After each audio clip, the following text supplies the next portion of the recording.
అందరికీ నమస్కారం.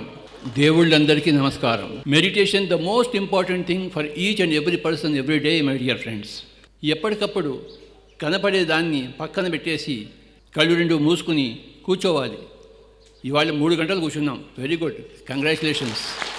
5 గంటలు కూర్చోవాలి, 10 గంటలు కూర్చోవాలి, 24 గంటలు కూర్చోవాలి. కళ్ళు రెండు మూసేసుకోవాలి. ఊరికే కళ్ళు రెండు తెరిచి చూస్తూ ఉంటే కళ్ళు చిట్లిపోతాయి, కళ్ళు నాశనం అవుతాయి, ఈ శరీరం నాశనం అవుతుంది. ఎందుకంటే కళ్ళలోంచి 80% మన శక్తి బయటికి పోతూ ఉంటుంది. ఎందుకు బయటికి పోగొట్టాలా? అపారమైన శక్తి ఈ కళ్ళలోంచి బయటికి పోతుంటుంది, అది పోనీయకూడదు.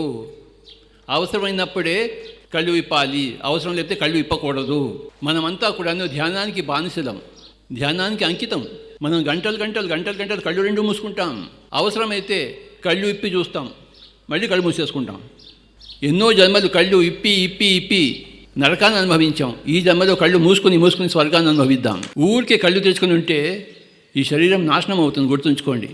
కళ్ళు రెండు మూసుకుని కూర్చుంటే శరీరం అవినాశిగా ఉంటుంది, ఎప్పటికీ ఉంటుంది. ఈ శరీరం ఎన్ని సంవత్సరాలైనా, ఎన్ని యుగాలైనా ఉంటుంది శరీరం. ఈ శరీరం మామూలు శరీరం కాదండోయ్, ఈ శరీరం భగవత్ ప్రసాదం. ఈ శరీరం మానవ నిర్మితం కాదు, ఇది భగవత్ నిర్మితం. ఇందులో ఎంత శక్తి ఉందో చెప్పన్నలవి కాదు. కానీ ధ్యానం లేక ఈ శక్తిని మనం ఉపయోగించుకోలేకుండా ఉన్నాం. శరీరాన్ని బాగా ఉంచుకోవాలంటే ఎప్పుడు కళ్ళు రెండు మూసుకోవాలి, గుర్తుంచుకోండి. మీరు ఎంత కళ్ళు రెండు మూసుకుంటుంటే మీ శరీరం అంత బంగారం అవుతుంది, అంత వజ్రం అవుతుంది, లేదా బొగ్గుగా మారిపోతుంది. మన జీవితం ధ్యానానికి అంకితము. నోరు విప్పితే ధ్యానం గురించే చెప్తాము, ఇంకో దాని గురించి మాట్లాడము. పక్కింటి వాళ్ళ ఉబుసిపోక కబుర్లు చెప్తామేంటి నోటితో? నోరుని కంపు చేసుకుంటామేమిటి? నోరు మూసుకుని కూర్చోవడం నేర్చుకోవాలి, కళ్ళు రెండు మూసుకుని కూర్చోవడం నేర్చుకోవాలి. నోరు మూసుకుని కూర్చుంటే మౌనము, కళ్ళు రెండు మూసుకుని కూర్చుంటే ధ్యానము. శ్వాస మీద ధ్యాస పెట్టాలి. ఎప్పుడైతే మనం శ్వాసతో అనుసంధానం అవుతామో అపారమైన విశ్వమైన ప్రాణశక్తి మనలోకి వస్తుంది, ప్రవహిస్తుంది, నయాగరా ఫాల్స్లా ప్రవహిస్తుంది. ఆ శక్తిని మనం పుంజుకోవాలి. మనం ఎంతైనా శక్తిని పుంజుకోవచ్చు. మన శరీరంలో ఎంత ఉంది? ఎంతైనా ఉంది. కళ్ళు రెండు మూసేసుకోవాలి. గంటలు కూర్చోవాలి ధ్యానంలో. ఎంత సంపాదిస్తాం? ఒక రొట్టె చాలు ఒక రోజుకి, ఒక ఆవకాయ ముక్క. ఎంత తింటావేంటి బకాసురులాగా? తినడం తగ్గించి, మాట్లాడడం తగ్గించి, ఆలోచనలు తగ్గించి, నిద్ర తగ్గించి ధ్యానం చేద్దాము మై డియర్ ఫ్రెండ్స్. మిగతావన్నీ తగ్గించి దీన్ని హెచ్చించాలి.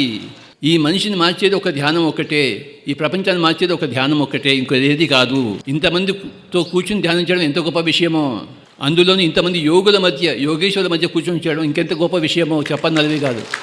అందులోనూ ఇంత చక్కటి సంగీతంతో. సంగీతం ఉన్నది ధ్యానం కోసమే. సంగీతం కోసం లేదు, సంగీతం ఉన్నది ధ్యానం కోసమే.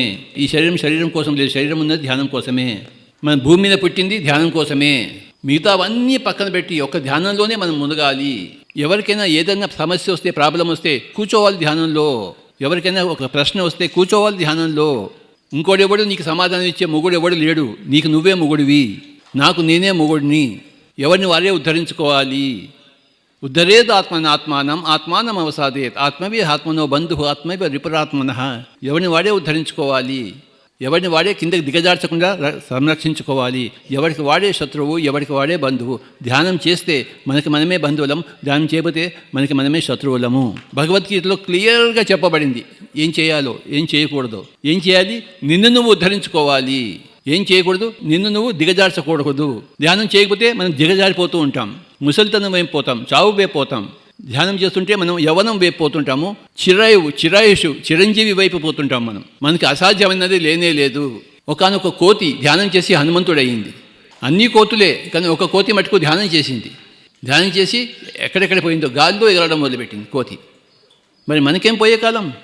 మనం ఎందుకు ధ్యానం చెయ్యం? పిరమిడ్ స్పిరిచువల్ సొసైటీ మూమెంట్ ధ్యానానికి అంకితము. రామాయణంలో హనుమంతుడు రాకముందు కిష్కింధాకాండ, హనుమంతుడు వచ్చిన తర్వాత Sundarakanda.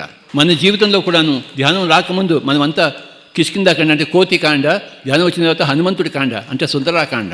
Thank you very much.